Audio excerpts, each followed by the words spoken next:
ওরে দু জাহানের বাদশা নবী ফাতেমার কন্যা হাসান হোসেন দুই ভাই ইমাম বংশ শোনো না দামাশকাতে থাকতো এজিদ ওরে দামাশকাতে থাকতো এজিদ বলি যে তাই শোনো না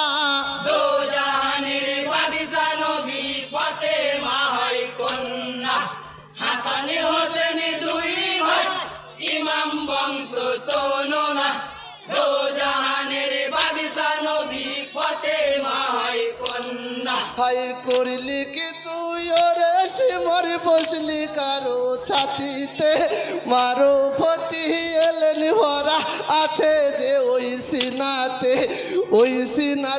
কত চুমা ওই সিনাতে কত চুমা ওরে ওই সিনাতে কত চুমা।